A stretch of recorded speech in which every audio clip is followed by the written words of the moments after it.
I-assemble natin ngayon itong nabili kong food processor. This is 2 liters stainless, 209 pesos lamang. So, yung mga kasama, ito, syempre, yung container. Itong rubber, na panlagay siya dito sa puwet. And then, yung cover, yung makina niya mismo, at saka yung pole, yung ilalagay sa gitna, at saka syempre yung mga blades, at saka yung mga tornilyo. Ito, nandito sa plastic. Yan.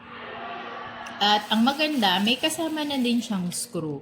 So, hindi ka na maghahanap sa toolbox mo ng screw kasi kasama na ito. Very convenient siyang i-assemble kasi kasama na nga ito.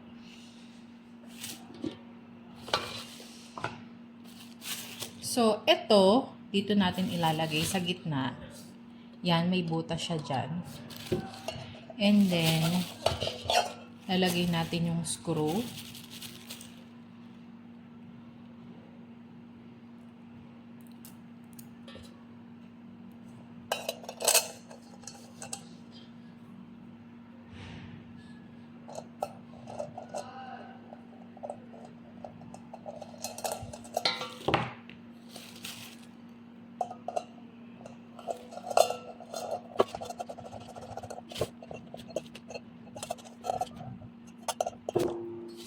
Yan, okay na siya.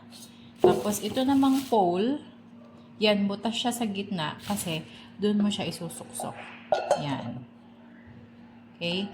Susunod natin ilagay yung mga blades.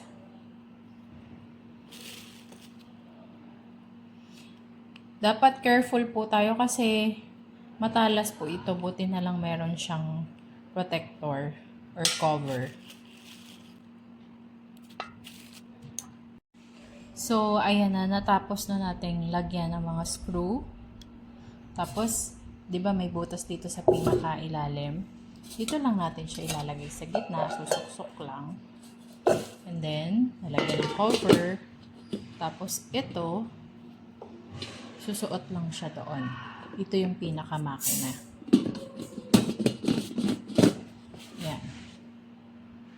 So, meron dalawang button dito. Kung mapapansin nyo, ito may isang guhit, yung dalawang guhit.